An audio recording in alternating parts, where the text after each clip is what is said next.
Welcome to the Writer Reads, Chronicles of a Dark God, Book 2, Dark God's Rise, Chapter 2, The Wizardess. While her friends honed their skills in the temple's cellars, the Wizardess, Alessia Misselwood, sat on the window seat in her assigned quarters. It was nice to feel the sun on her back as she watched her apprentices working to keep their minds from what had just happened.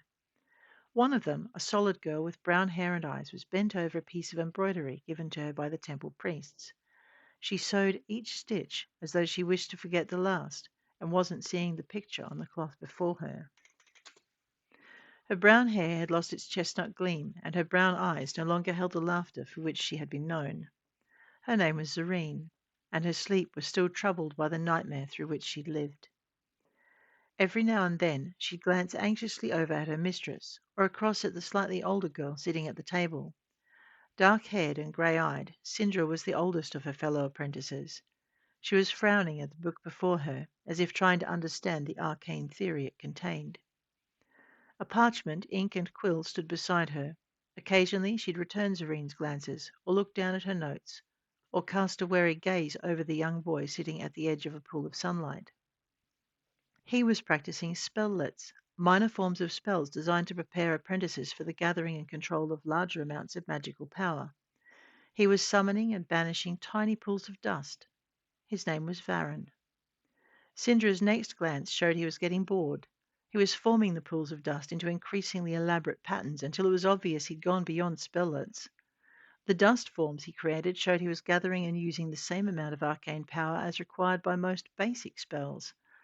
His erasure of the patterns was also reaching that level, for he was not simply wiping the dust away with a single sweep, but following the lines of his creation until his destruction of the pattern was almost as complex as his creation of it. She glanced at Alessia and saw the mistress's gaze had been taken by something beyond the window. "Mistress?" she called softly, but Alessia didn't respond. She seemed lost in thought as she stared out the window into the forest beyond. "Mistress?" Sindra repeated, and waited until the Wizardess looked up from her brooding to answer. "What is it, Sindra?" she asked, her voice quiet with remembered horror. "See how accomplished Varen has become?" Sindra asked, gesturing toward the youngest apprentice. Varen grinned, pleased to have caught her attention. Seeing he had Alessia's attention also, he set the dust into a frenzy of complex swirls, creating the most complicated pattern he had yet to make. Sindra let out a soft breath of relief when she saw Alessia smile. "Very nice, Varen, but can you remove it as prettily?" the Wizardess asked. Varen's grin grew wider. "Watch," he replied, and Sindra knew he was going to try something far beyond what he'd been doing before. With a sequence of elaborate gestures and the warble of a chant none of them had taught him, Varen snapped his fingers in a staccato pattern over his design. The dust leapt from the floor in patterned sections, then swirled into the sunlight and hung there until he gestured again. With another series of gestures, Varen caused the dust to swirl briefly into the design he'd laid out on the floor, and then disappear in a fading glow of light. He glanced triumphantly across at Zareen and Sindra, then turned toward Alessia for approval. He looked so triumphant that Sindra had to suppress a smile. That became harder when she followed the boy's gaze and caught the drop-jawed amazement on the Wizardess's face. "Well, mistress?" he asked, and Alessia closed her mouth with a snap. A faint frown creased her brow when she saw her youngest apprentice watching her, a glint of victory in his eyes. She cleared her throat. "Well done, Varen," she replied, managing to keep the amazement from her voice. Her next words were full of cool assessment. "I'd say you managed that magic quite nicely." Varen's face fell, and Alessia relented. "It was astounding, Varen," she told him. "I haven't had another apprentice do so well before. You will make a great mage." Sindra didn't need to look into her mistress's mind to read the uncertain certainty there. Varen was going to be a great mage, but what form would his magic take? What form indeed? Came the agreement of another mind. Sindra startled, looking around the room before settling on the window. Given the room was empty, it was the only place the voice in her mind could have come from. Someone was watching them. Despite her suspicions, the only living thing outside the window was the furry ginger form of a red squirrel. Sindra stared at it, noticing the intent way the small creature observed them. Are you? She began, staring at the little creature. The squirrel adopted a smug look and flipped a forepaw over its ear. Its whiskers twitched in apparent amusement, then it scampered down the tree. Before she could say anything, it had reached the window ledge outside. There, it tapped on the casement, prying it open and slipping through. Sindra made it out of her seat and was heading toward it when it leapt down to the floor, its shape changing to the agile form of a young man. "Yes," he said, smiling as he answered her question, "I am." He glanced across the room, and his smile faded to alarm as he registered Alessia's reaction. The Wizardess had come out of her seat, retreating across the room to stand hunched in a corner, her knuckles jammed between her teeth as though to prevent a scream.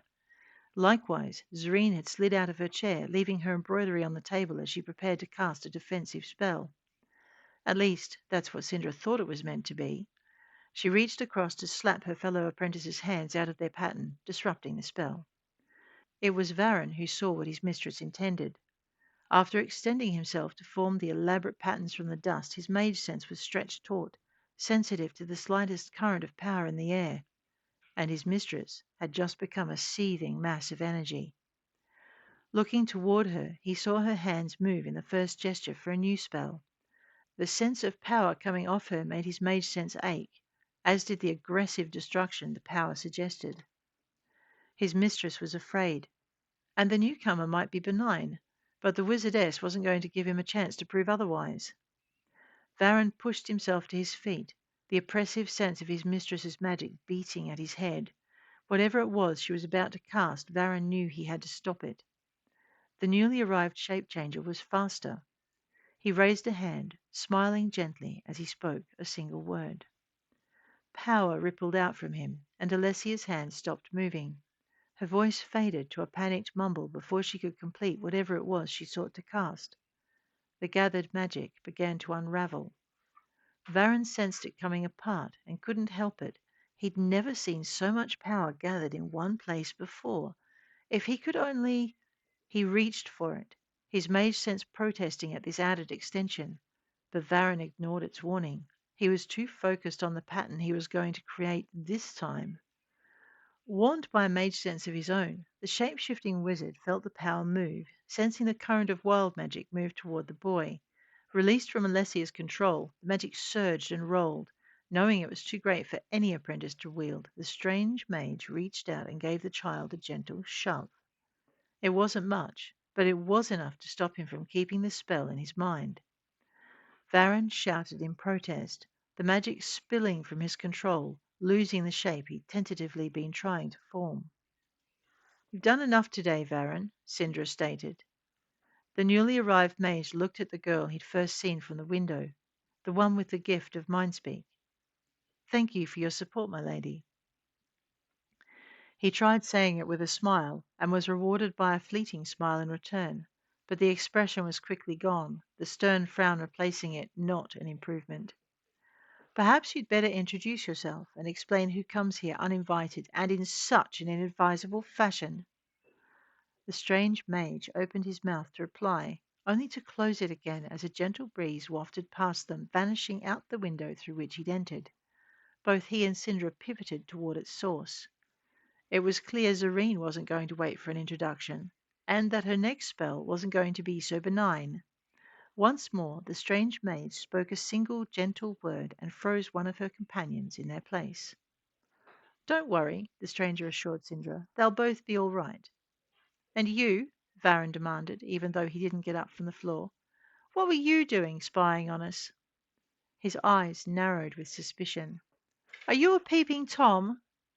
Sindra and the strange mage exchanged glances. Sindra arched an eyebrow. "Well?" I'm not a peeping Tom," the mage spluttered. He sighed. "I was passing by as a squirrel, you know, when I caught sight of this shimmer, and, well, you know squirrels and sparkles, they just can't help themselves." "And when you're in that form neither can you?" Varan challenged sharply. The mage blushed. "I'll tell you what, when you've made your first shift you can tell me how you went resisting your chosen form's temptations," he retorted. Varan rose into a crouch, his eyes growing dark and a snarl forming on his lips. The strange maid stepped closer in alarm. I didn't mean now. Varan! Sindra cried, giving the boy a hasty nudge with the toe of her boot. That's enough magic for today. The boy gave her a rebellious stare. I mean it, Sindra warned, and the mistress will say the same, so don't ignore me. She turned back to the mage. And so I scampered up that tree and took a little look. A little look, Sindra challenged. Then how did you know to disturb Varan before he could hurt himself trying to wield more than his mind could hold? The mage rolled his eyes. Well, okay, I admit it. It was more than a little look, but those patterns. He cast Varan a wary glance. Your mistress is right, you know. You will one day become a formidable mage.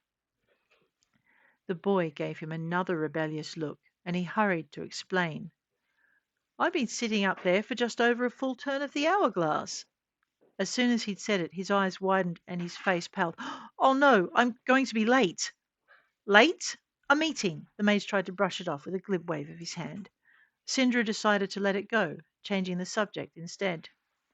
Why? She asked. Why? The stranger repeated. Because I was curious, because the patterns the boy was making mesmerized me for longer than I care to admit, or because I'm unbelievably nosy. You take your pick. He paused apologetically. I didn't mean to startle you. Given where we've come from, Sindra replied tartly, that was a fool's dream.